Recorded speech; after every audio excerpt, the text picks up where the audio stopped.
Bonjour les élèves, la troisième notion qu'on va voir, c'est l'unité centrale. Alors l'unité centrale, l'activité 1, si on veut acheter des ordinateurs pour notre salle informatique, quelles sont les principales caractéristiques qu'on doit vérifier? Alors on a quatre exemples de l'unité centrale.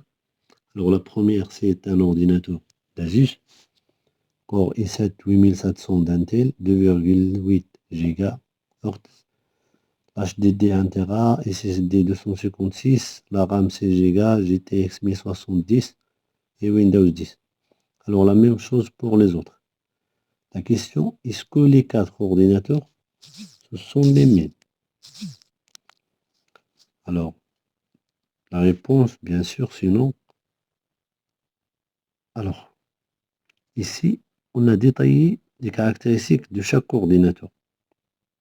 Alors, l'ordinateur 1, c'est un Core i7. Alors, le type de processeur, c'est le Core i7. L'ordinateur 2, Core i5. L'ordinateur 3, i3. L'ordinateur 4, A12.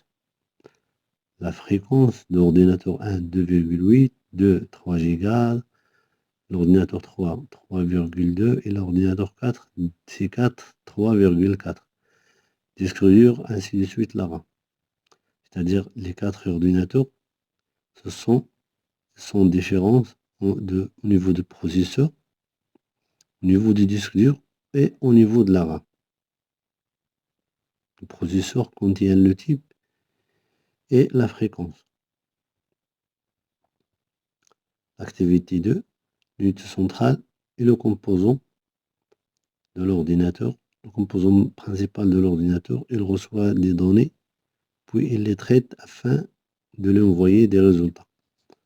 Alors qu'au niveau des composants internes de l'unité centrale.